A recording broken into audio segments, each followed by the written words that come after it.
অল্প সময়ের মধ্যে কিভাবে চকলেট কেকের ক্রাম কোটিংটা করা সম্ভব এই ভিডিওর মাধ্যমে দেখে আপনারা ভালোভাবে বুঝতে পারবেন এবং শিখতে পারবেন। যারা বিগিনার আছেন তারা অবশ্যই আজকের ভিডিওটি দেখলে উপকৃত হবেন। আসসালামু আলাইকুম এভরিওয়ান।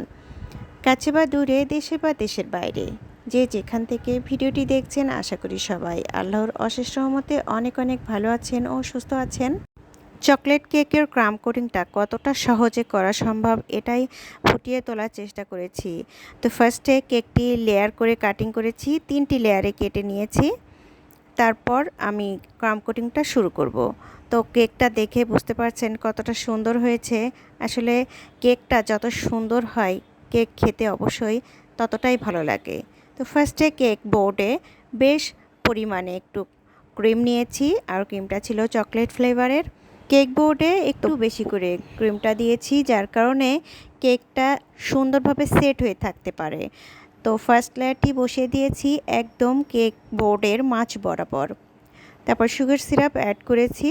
সুগার সিরাপটা ভালো মতো ছড়িয়ে দেওয়ার পরে ক্রিমটিও আমি সুন্দর মতো ছড়িয়ে দিব।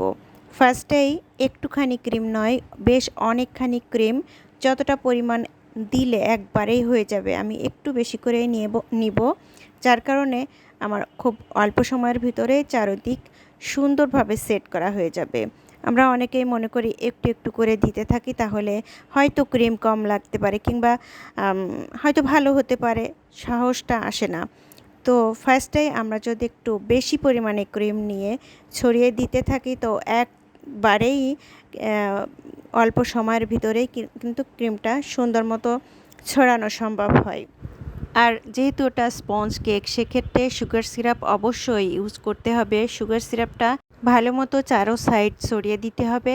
আর এই সুগার সিরাপটা দেওয়ার কারণে এই কেকটা কিন্তু আমরা পরবর্তীতে 2-3 দিন, 3-4 দিন পর্যন্তও আমরা ফ্রিজে রেখে খেতে পারবো। আর সেই সময় খাওয়ার সময় গলায় আটকে যাবে না, সুন্দর একটা টেস্ট আসবে। এই কারণেই কিন্তু সুগার সিরাপটা অ্যাড করা হয়।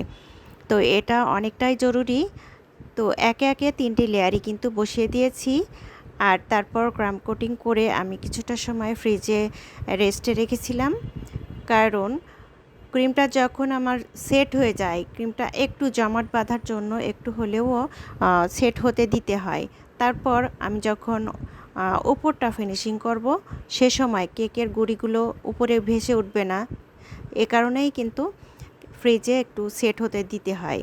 আর পরবর্তী টাইমে আমি ভালো মতো উপরটা ফিনিশিং দিয়ে নিব। আর এই ফিনিশিং দেওয়ার কাজটাও কিন্তু অনেকটাই ধৈর্য ধরে করতে হয়। তো ভিডিওটা ভালো লাগলে প্লিজ লাইক, কমেন্ট ও শেয়ার করতে ভুলবেন না। আর যারা ইউটিউব চ্যানেল থেকে দেখছেন তারা প্লিজ আমার চ্যানেলটি সাবস্ক্রাইব করে দিবেন, পাশে থাকা বেল আইকনের অল নোটিফিকেশন অন করে দিবেন, আর একটি লাইক দিতে প্লিজ ভুলবেন না। তো আজ এ পর্যন্ত, আল্লাহ হাফেজ।